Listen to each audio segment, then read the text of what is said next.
Court proceedings in a brutal Moorhead murder case are on hold as the suspect's mental health is being evaluated.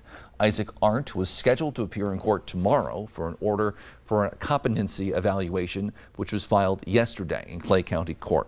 A report must now be completed within 60 days, at which time a judge will determine how to proceed with the case.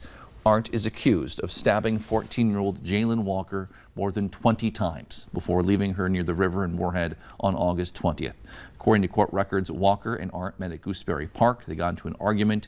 Arndt told detectives he stabbed Walker, cut her throat, and dragged her body to the river. In October, a grand jury brought an indictment against Arndt for first-degree murder with premeditation and second-degree murder with intent. He's being held on a $2 million bail. A Fergus Falls